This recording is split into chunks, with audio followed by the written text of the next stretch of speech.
Salam sejahtera dan salam perpaduan. Terima kasih kerana memilih channel ini. Jangan lupa tekan subscribe dan tekan tombol lonceng untuk mengikuti info terkini. Siapa tidak kenal dengan sosok pelakon yang paling melekat dengan watak air mata? Berilah apa saja watak kepada Wan Maimunah Wan Abdul Aziz, pasti akan dijayakan dengan baik sehingga berbekas kepada penonton.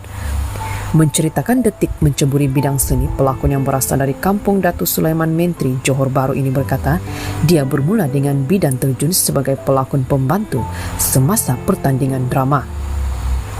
Siapa sangka dengan hanya menggalas watak ringan tersebut, dia berjaya menggondol anugerah pelakon wanita terbaik bagi pertandingan yang dianjurkan dari peringkat daerah, negeri hingga kebangsaan. Pada 1972, Wan Maimunah yang lebih selesai membahasakan diri sebagai ibu menjejakkan kaki ke Kuala Lumpur dan memulakan kerjaya sebagai seorang penari kebudayaan di Jabatan Belia dan Sukan.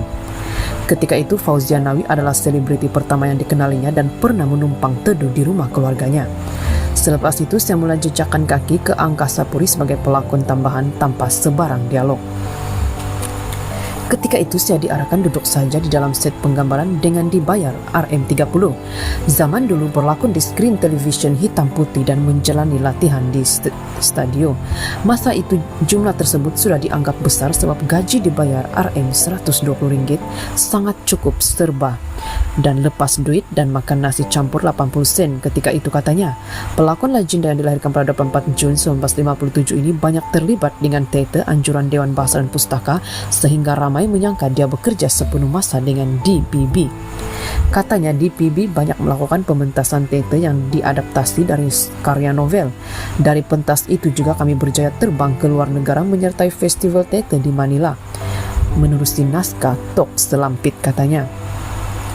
Di soal drama pertama yang memegang peranan sebagai pelakon utama, Wan Maimunah berkata jujurnya dia tidak mengingati secara spesifik karena dia bukan jenis yang mencatat sejarah hidup.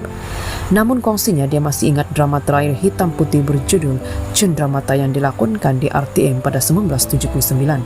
Naskah tersebut memberi kesan kepada ramai orang termasuk kru penggambaran yang menitiskan air mata ketika beberapa babak direkam. Jujurnya banyak cerita yang memberi kesan kepada diri saya sendiri seperti naskah perempuan dalam pasungan. Boleh dikatakan kebanyakan cerita arahan Rashid Sibir paling memberikan kesan kepada diri ini dan penonton sebab dia adalah seorang pengarang yang menghasilkan naskah yang jujur, kongsinya. Telefilm Quran Buruk yang disiarkan sejak 2004 juga sangat berbekas di hati primadona cerita Melayu ini. Masakan sehingga sekarang jelasnya masih ramai penonton yang mengingati naskah tersebut. Disebabkan cerita itu, katanya Sultan Brunei Sultan Hasan al-Bolkiah mengiktiraf dirinya sebagai Ratu Air Mata. Masa itu ulang tahun kelahiran Baginda dan selalunya golongan penyanyi lebih terserlah dan dikenali ramai. Saya terkejut apabila Baginda datang dekat kepada saya dan beritahu Quran Buruk adalah naskah yang bagus. Saya tak sangka Baginda menonton telefilm itu. Kalau naskah itu diulang tayang sekali lagi, amatlah setiap patah kata dan dialog yang dilontarkan.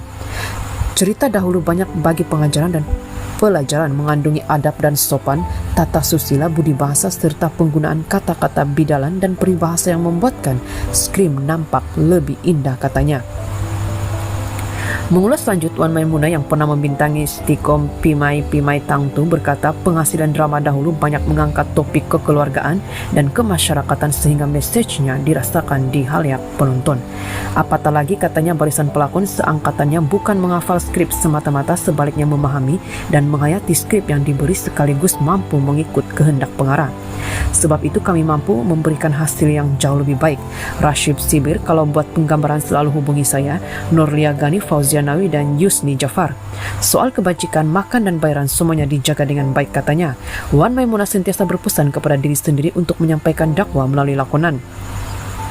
Sebab itu, katanya, setiap kali watak yang diterima dia akan meletakkan kebergantungan tinggi kepada Allah. Itu semua berlaku dengan izin Allah. Ibu anggap lakonan adalah ibadah dan dakwah kepada orang ramai. Kalau watak baik, ibu mohon pada Allah, berilah sebaik-baik watak ini. Kalau watak jahat, kau berilah sejahat-jahatnya, katanya. Di soal tentang idola dalam bidang lakonan, dia menjadikan seniwati Normadia sebagai contoh. Katanya Arwah adalah anak seni yang serba boleh dalam menjayakan pelbagai watak. Arwah kalau berlakon jadi watak susah, jahat atau baik semuanya menjadi. Saya sangat menyukai lakonan Arwah dan pernah bergandingan semasa naskah arahan Mahadi J. Murad dahulu, katanya. Ditebak naskah sekarang yang dilihat kurang memberikan impact, kata Wan Maimunah, cerita yang ditayangkan kurang mendidik penonton dengan nilai kekeluargaan serta sering meminggirkan pelakon veteran. Akuinya dia masih kecewa dengan stigma segelintir produksi yang beranggapan pelakon veteran bukan bahan pelaris cerita. Pernah kadang-kadang tanya mereka, bagi jawapan penonton tak nak tengok orang tua. Kami sudah tak boleh berlakon lagi dan cepat penat. Ada juga bagi alasan stesen televisyen dan pengiklanan tak nak sebab tiada penonton mahu lihat pelakon tua. Saya kecewa dengan jawapan begitu sebab bila kami keluar berjumpa di haleak, masih ramai bertanya kenapa sudah lama tidak berlakon lagi, ujarnya.